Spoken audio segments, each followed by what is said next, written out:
দোস্ত, আমি প্রেগনেন্ট। তুই কবে বিয়ে করবি আমাকে সেটা বল। আশ্চর্য, আমি তোকে বিয়ে করতে যাব কেন? তোরে যে প্রেগনেন্ট করছে তাকে বিয়ে কর। তুই করেছিস?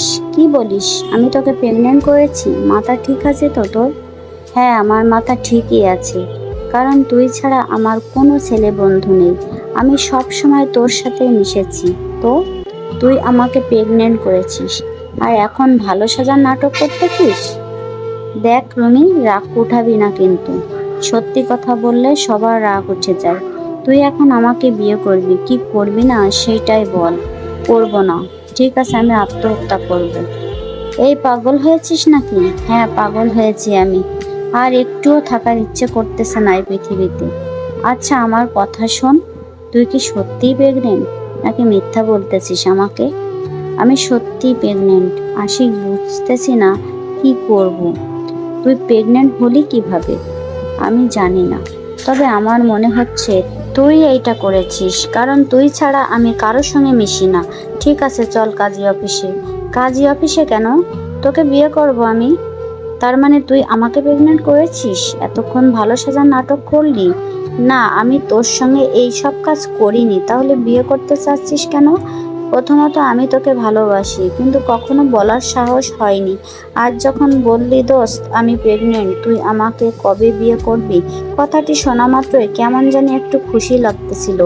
তাই, কিন্তু আমি সত্যিই জানি না আমার পেটে কার সন্তান। তুই কি এইটা জানার পরেও আমাকে বিয়ে করবি? হ্যাঁ, কেন? তোকে আমি অসম্ভব ভালোবাসি। তোর সঙ্গে চিরকাল থাকতে চাই। এই বাচ্চার কি হবে? কি আর হবে? তুই মা হবি আর আমি বাবা হব।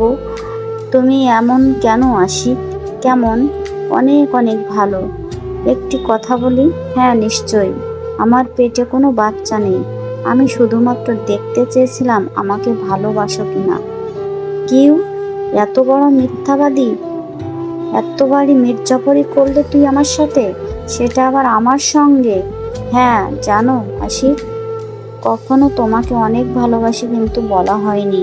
জানো আশিক, তোমাকে অনেক ভালোবাসি কিন্তু কখনো বলা হয়নি। কিভাবে বলবো ভেবে পাচ্ছিলাম না।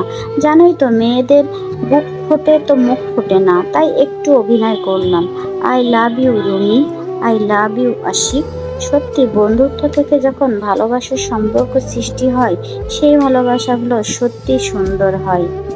এই বন্ধুত্ব থেকে ভালোবাসাটা কখনোই নষ্ট হয় না। সারা জীবনের জন্য এই ভালোবাসাটা থেকে যায়, একে অপরকে কখনোই ছেড়ে যায় না।